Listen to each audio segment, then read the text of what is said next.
So, Titanfall 3 is trending, and it's trending because Respawn announced its secret project is not Titanfall.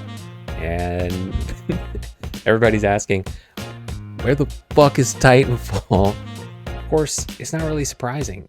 Respawn told us there's no Titanfall anything in development often. The success of Apex kind of led us to focus our resources on supporting that game and what it is, and push out, any plans for Titanfall a little farther. So, yeah, it definitely changed, how we're looking at things, because we need to support that game. This is a tough question to answer, I'm sure, because there's not much you can say. But what is the future of Titanfall at this point?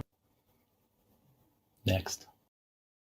So to summarize the announcement really quick, Respawn announced that they're making a Star Wars FPS game, which they're making alongside a sequel to their other previous Star Wars game.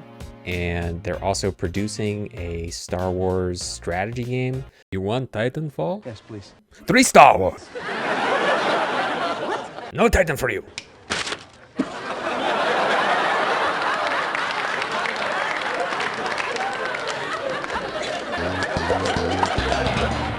My question is, do we need more Star Wars games? Are we like desperately in need of more Star Wars IP stuff? I don't really feel like that's what people want, but maybe they're just people I don't know. I've never talked to, never met. Here's some money, go see a Star Wars. It really feels like game announcements these days aren't really announcements for players anymore. They're announcements for stockholders, The Respawn announcing it has 3 Star Wars properties in development all at the same time. It feels like a stockholder meeting where Disney's saying to its, hey, we've got 6 Marvel movies coming out this year, hey, we're making Marvel TV shows, and we're also, hey, you know how popular The Mandalorian was? We're making like 6 spin-offs of The Mandalorian. Phase 3.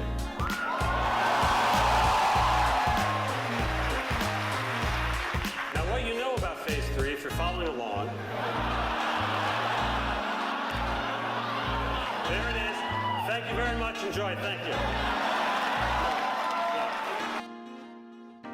And it's probably worth noting that EA's exclusive contract to make Star Wars games is about to run out. They made a 10-year exclusive deal with Disney to be the only people that are allowed to make Star Wars games, and that contract's about to finish. That is about to be over in next year, and maybe Disney will re-up the contract with EA if EA shows them that they're making, a billion fucking Star Wars things. I think EA is hoping that Disney will re-up the contract, even though EA's performance has been pretty lackluster in the Star Wars games side of things. There's some speculation that Disney was unhappy with EA's handling of the brand around the Star Wars Battlefront 2 era, the whole gambling loot box fiasco. Disney's probably wasn't super happy to have a children's brand like Star Wars associated with gambling, associated with legal gambling, associated with gaming gambling. It's not gambling, it's gaming gambling. It's totally different. It turns out that Star Wars Battlefront 2 seems to have its own DDoS issues, so I guess the question for EA is, can you peel off some of your gaming loot box profit and invest in some server security or something? Because it seems to be a plague of DDoS related issues, specifically for EA games. I wasn't aware of the Battlefront 2 problems until just now, but it'd be nice if you invested some of that money back into the games that make you the money. Maybe I'm not a MBA, but it seems like they could continue to make you money if they worked. Just a thought. There is potential for a Star Wars FPS headed by Respawn. Hopefully it has some cool movement stuff in it. I wouldn't expect it to be Titanfall-esque movement. It probably isn't even on the same engine, so like there's questions of how similar can it even be. Biggest hope for a Star Wars FPS made by Respawn would be that it would hopefully look like a Titanfall with a Star Wars coat of paint. Like, fingers crossed. That's best case scenario as far as I'm concerned. I could see it looking a lot like Titanfall, but it's just a bunch of Mandalorians running around with grappling hooks and jetpacks that work a lot like jump kits. That's my biggest hope for their announcement. It's not very hype, but I think it's realistic.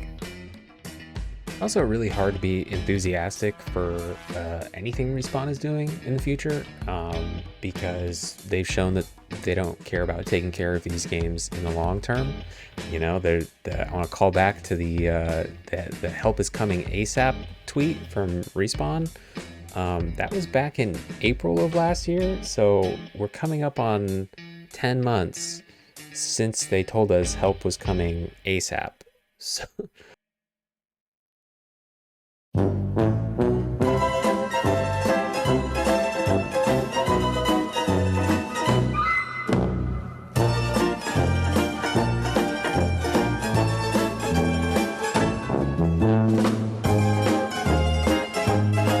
So that was a fucking lie. Yeah! So it's pretty hard to take them seriously. And to quote a friend of mine when we were talking about the Titanfall situation, it's, if Respawn doesn't care about their games, why should I care about Respawn? So yeah, as far as I'm concerned, Respawn can kick rocks.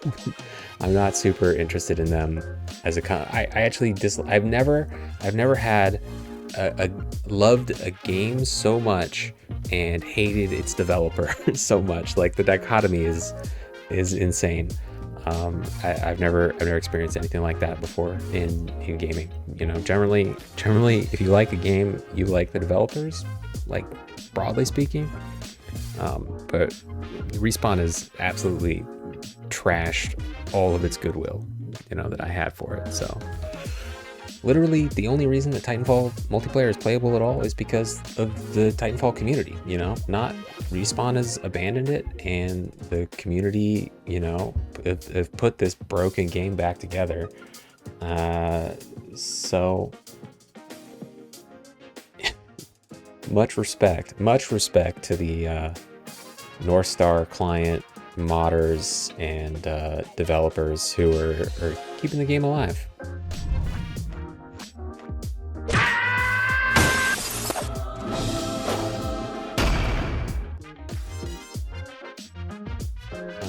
You might think it's a little bit harsh, and I hope if anybody who works or formerly worked at Respawn ever sees this, they don't feel that I'm attacking them personally. I do believe in supporting developers, but I don't necessarily, just because I dislike a company and the decisions a company makes as a whole doesn't mean that I have any malice towards the people that are working hard at that company.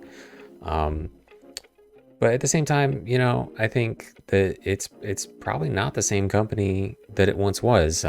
Companies aren't people, whatever Citizens United says, companies aren't people. We personify them, but at the end of the day, we're seeing developers and staff leaving Respawn and pursuing other careers. And at that point, I think you start to run into the Ship of Theseus problem, whereas you replace the people that make up these companies over time, you eventually end up with a completely different company that doesn't necessarily resemble what it once was. The label on the building might be the same, but it's not the same company. It's like, the BioWare of today doesn't even resemble the BioWare that was just making hit after hit after hit. Some all-time classic RPGs. I don't even know if anybody that works at BioWare today was working at the company back in the golden days. Anyway, I think that's enough of bummer talk of feeling a little cynical about Respawn and cynical about what they're going to make in the future. I think I want to end this video off talking about, you know, things that I'm very hopeful for. I'm very hopeful that the North Star community will, you know, crack the AI. They'll fix the AI, and, you know, suddenly all Titanfall game modes from vanilla Titanfall will be playable again. And I'm hopeful that Gravity Well will make some amazing stuff. They seem to have some very, very talented people working there. You know, there's some cool stuff happening in the future, some things to be excited for. All right, well, that's all I got. Thanks for watching this departure from what I normally make, but I just kind of wanted to get my thoughts out there and sort of talk about, you know, where Titanfall's at, and where I'm at, you know, how I feel about, you know, what's going on with the game and the studio that seems to have forgotten where it came from. So anyways, smash that like button. Or I'll kill your husband. I'll do it. I'll gut him like a fish. I like it. I like it. Oh, thank you.